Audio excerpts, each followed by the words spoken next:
So the Demon Gate event is over. There's another event on the way. So what am I doing in the meantime? Let's figure that out.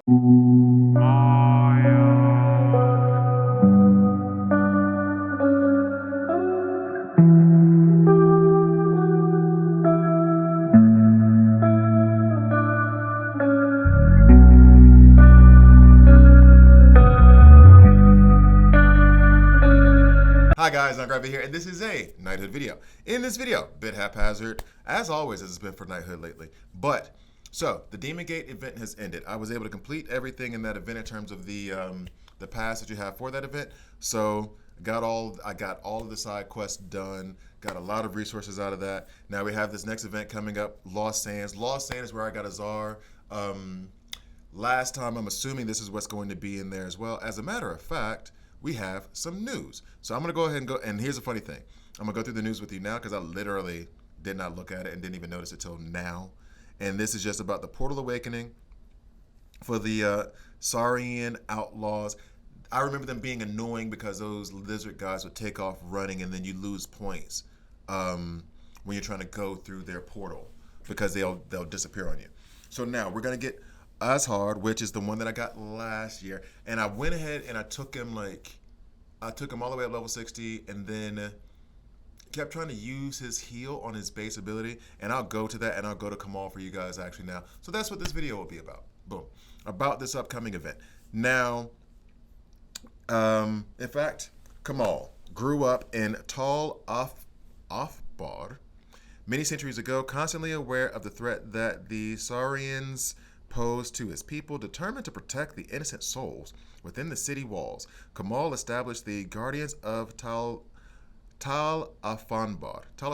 Okay. I hope that's a made-up name. If not, I'm so sorry for slaughtering that. In eclectic. See, now I can't read words that I'm used to reading because I'm reading a word that I'm not used to reading, and now I'm messing it up. Eclectic range of fighters determined to defend the city. The Guardians will defend the city The Guardians defend the city to this day. Azar is a magical being of immense power, genie. Unlike many of his kind, he has always cared deeply for humans. When Kamal and his Guardians called for aid, Azar most unexpectedly answered the call. He not only fought in their battles, but he also shared his knowledge and power with them. All right, cool. And then the Saurians, Saha is as ambitious as he is cruel. Like most of his kind, he has a chance to apply burn, acid, and poison. You know what? This is actually good to know. When he hits. What's worse is that his power, beatdown, not only damages any unfortunate opponent, but also increases the damage he does against those status effects. So beat down, if you get burn, acid, or poison, which he lays down all of them. That sucks. He then can do beat down and do even more damage. Varanus, sure, is Saha's brother and second in command. And the second in command. Despite being the younger sibling, Varanus is huge and every bit of as unpleasant as his older brother. Acting as an enforcer, he roams the lands, causing havoc wherever he travels. Watch out for his flame tongue. Okay. So he's going to be one of those roaming monsters. Okay, got you. Saurian bandits make up the bulk of the Saurian forces. They are fast and nasty, and have a chance of applying a negative status effect on their opponents. Which one, though? The other guy can do all three. Is it just that one of them from the three is going to go? They're also quite cowardly and tend to turn to run off if they feel the battle isn't going their way, so take them down quickly. Saurian sorcerers can often be found in the back row attacking from a distance. They can also apply a negative status effect when hit. So when I hit them, they can give me a negative status effect, and cheerfully heal any injured allies. I've had a lot of issues with that whole healing thing lately. Going through Onslaught Dungeon, actually. I've had a lot of problems with that. The Saurians also call on the aid of the great snake goddess Merit. That'll be in the Guild Coliseum. Which I need a new guild, or I need a bunch of people to join my guild, because my guild, like, everybody left apparently. She loathes warm-blooded mortals and needs a guild to and needs a guild of brave knights to take her down.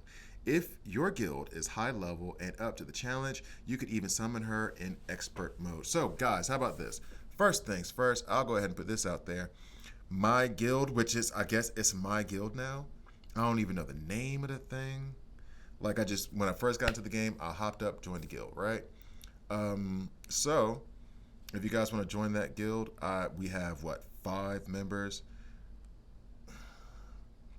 No, that's not even, yeah, that's us right there. Best damage, yeah, that's our guild.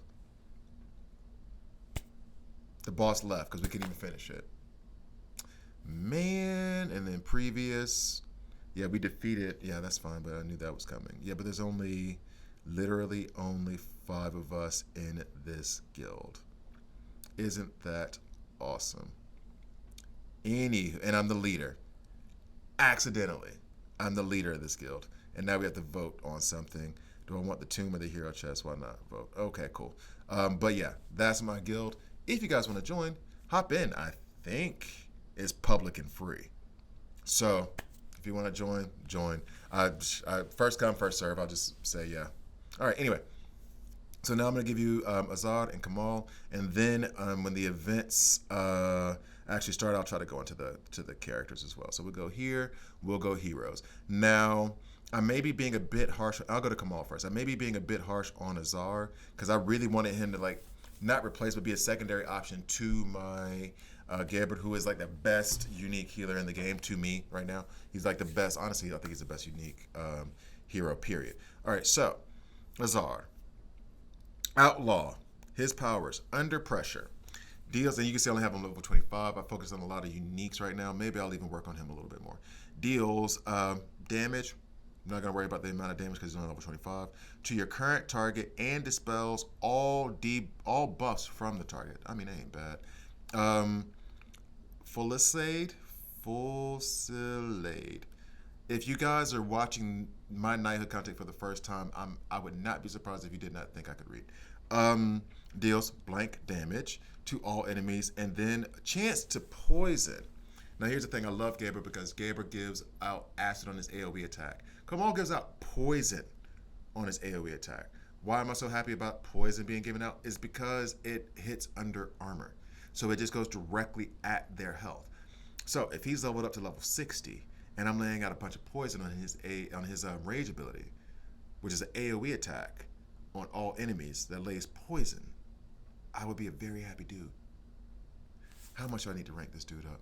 Because I've been selling a lot of my tombs lately, so I don't even know so I got not sufficient. I got enough Valiant tombs. Drops of humility are very easy to come by. You can get those relatively easy. I'm just low on gold. I need some of this cash, man. I need some of this cash. All right, so that is Kamal. He looks impressive. I think I'm going to go ahead and try to level him up. Right now, I'm working on McLeod so I can deal with the goblins. So Kamal will actually be next on my list. Now, Azar, who I already have all the way up to level 60. And 3-starred.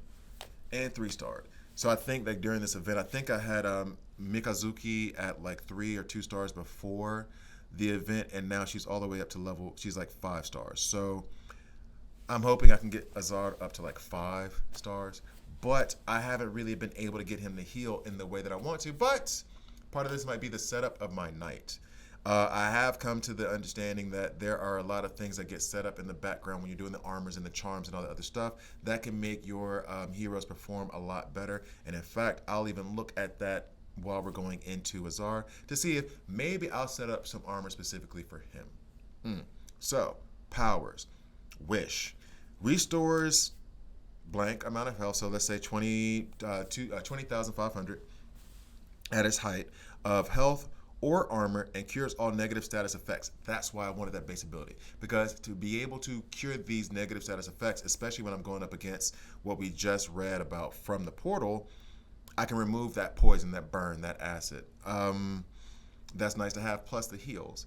And if he's getting over to his turns relatively quickly, I can do that every other turn.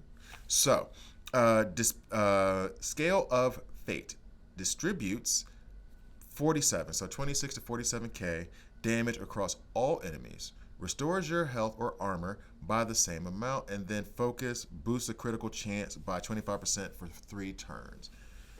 I like that, but I hate the whole. Okay, so like I can get like 47k in heals distributed across all enemies, right? This means that this attack doesn't really hit that hard when it does that stuff. If you have like 5 to 10 enemies out there, not 10, but let's say you have 5 enemies out there, that means it's 8k on each of them. But then I do like having that much heal come back around to me. So we'll just have to see. Now, he is a holy and he's a mage, okay? So I think those are basically that's basically the only information I need. I'm gonna need 33 just to get to 4, and then I think it's like 100 after that. So 133 to get to 5-star. Now, I'm gonna go into my knight very quickly, and in fact, there's McLeod. I see you, bro. Let me go and get to my knight very quickly, and I will look at, first of all, gauntlets. Now he's holy, so if I get my holy gauntlet ready, holy heroes grants faith ability, which generates rage when you're healed by a power. So he heals on both his base ability and on his rage ability, and that would get me rage. Now, and here's the thing: I've been working actually on my maniacal gauntlet. That's why I finished my lawful gauntlet. That's great. My champion gauntlet was the first one I finished. I started on the maniacal one. Now I'm wishing I had started on the holy, because I think holy is pretty cool, and this will be useful, which generates rage whenever you gain a negative status effect. Now, see, here's the thing. Ooh, I'm so glad I went to this. Here's where decision time's gonna have to come. So now I don't feel that bad about working on the maniacal gauntlet. Cool. You lay me down with some negative status effects, I can remove those with the czar and have my rage stack up, right? Right? Now, when I do this, every time I get a negative status effect, it is going to be filled by 27% when you gain a negative status effects. That's all those dudes do, is give you like poison and acid or whatever. So I need to do whatever I can. I mean, not even worrying about health bonus. I need to get spite up to, because I guess the next 3 is 30%. So that means that I might be able to just sit back and let them just, if I have like 5 enemies out there and they all hit me and give me a negative status effect, my rage will just stay full, right? Am I reading that right? You guys let me know. You guys who know KnightHood better than I do, you let me know. That sounds like it's awesome, and that maybe I should put more into maniacal and ignore the holy. However, I got to go into the holy real quick. So that's maniacal, and I also need to check Camille. What is his, anyway? Okay, all right. Also, I need to check one more thing for maniacal. I need to know which weapon it boosts. It boosts, and it also boosts the axe. The axe is my highest level right now. However, I wanted to use hammer in this one, and I'll tell you why in a second. Note to self, hammer. All right, so now let's go to the Holy Gauntlet. Holy Gauntlet here. And this is the thing, I try to focus on one gauntlet at a time, because as you use these cores, like, you may think it's okay to use it on one, but then you can't upgrade another one. So it's just stay with the one, boom, boom, boom, get that done, go to the next, instead of trying to like divide my attention. And champions is the best. Okay, so first of all, it boosts the sword weapon. I want to use my axe or my hammer. I won't have a sword that I will want to use in this. I mean, I could try to get one leveled up, but then I think I'm dividing my resources too much. All right, it's already low level. There's that. And then fills rage by 12% when targeted by a healing power. When targeted by healing power also means that when I get that regen from Geber, correct me if I'm wrong, it will not work in that way, because it's going to be a heal from a status effect, not a heal from a power, even though that status effect is coming from a power. So I'm going to assume that it won't work on regen. So I would only be able to do it on that. Okay, cool. Now, critical bonus, cool. Alchemist. They charge 20% faster. Warrior heroes. And that's 20% faster now, but that'll get upgraded by 10, so 100% faster, I guess. Warriors heroes. Damage with normal powers. That's upgraded by 3%, and that'll be 3% per, going all the way to 1, 2, 3, 4, 5, 15%. That's the assumption at the moment. Okay. And then Holy Boost. The rage powers from the Holy Boost, 6%. And see, that's what I'm looking at. Right? That's what I'm looking at. If that continues on its trajectory, it's going to end up being 1, 2, 3, 4, 5. So another 15% damage, 18% damage for holy heroes when they use their rage ability.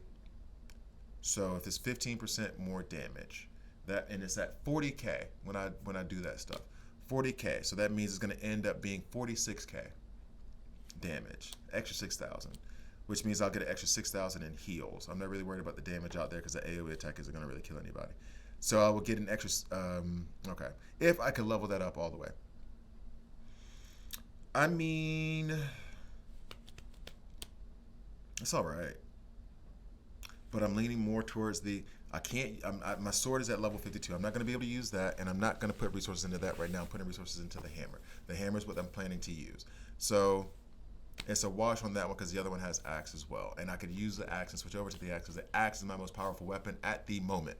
So now, going back. So I think Holy Gauntlet, I'll work on it, but I'm going to finish my Maniacal Gauntlet first. Let's go back into the Maniacal Gauntlet very quickly, then I'll give you the hammer, then I'll go to Camille, then I'll cut this video because it's already longer than I expected. Spite, which generates rage whenever you gain a status effect with Maniacal Heroes, which, you know, that it was Mikazuki was the one that I was focused on there. All right, so Axe, we do more damage. Check. Critical bonus.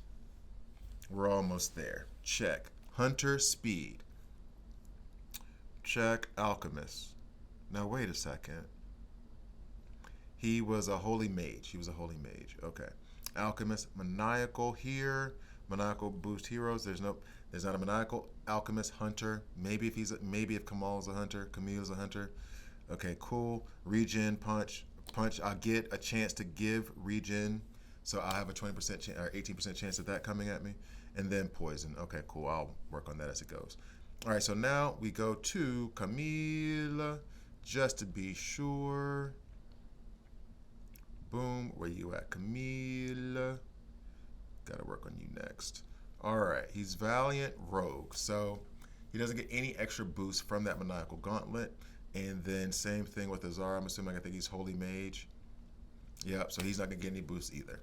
However, with all those status effects, stacking up the rage, I'm leaning heavy that. Now, I'm going to work on the hammer now, my Mystic Hammer, because I have finished up on the Mystic Axe. It's level 60. Level 60 is ridiculous level to get to. So, technical difficulties, I apologize. So anyway, as I was saying, I got to do it quickly because like I got to fix some stuff. Level 60 just seemed like it was ridiculous to get to. So I'm using it at level 60, and actually the way I'm going to do it is I'm setting up my level 60 axe to just take care of the PvE stuff that I want to get to, the general PvE stuff.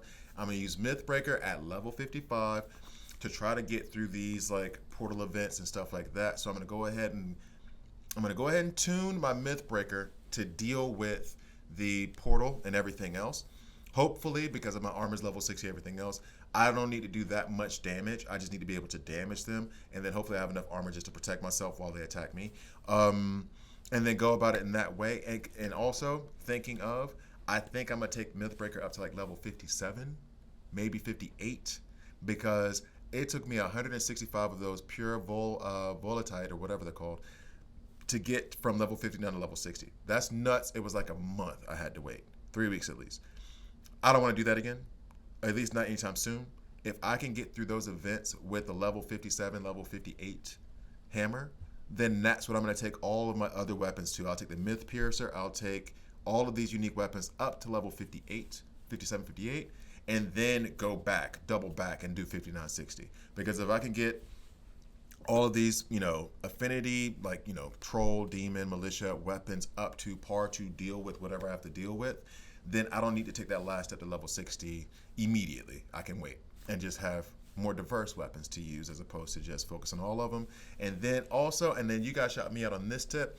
Before I even really put the charms in, which I have my Mythbreaker as the stunner, so it's like the acid thing is really going to be with the Myth Cleaver. Anyway, I have it set as the stun weapon, so all those charms are aligned for stun. I had the Myth Piercer aligned for like extra damage, so crit chances, not weaken. What's the other one? Not weaken, but the one where you expose. There we go. Expose, focus, things like that that'll give me extra critical shots. That's what I'm having Myth Piercer being, like kind of that kind of damage dealer. And then the others, like for example with trolls, if trolls, for instance, were weak against burn, then I want to put the burn charms on the troll weapon like I did for the axe, which is like the acid weapon. So I kind of want to customize the affinities towards what they're weak against. Just like the armor, for example, most golems are going to be light, so when you go against them with unique light armor, then they're not going to do as much damage, especially if your entire entire knight has nothing but light armor on, then they're going to have a really hard time dealing with you. Anyway, so that's what I'm trying to research now. If you guys have any resources, let me know about, because I'm sure there's some trolls that are susceptible to acid and others that are not. Like, what's the main one? And that's what I'm going to gear it towards. So, thank you guys for watching. Please like, please subscribe. If you don't like it, hit subscribe and a dislike. I'm okay with that as well. And I'll see you next time.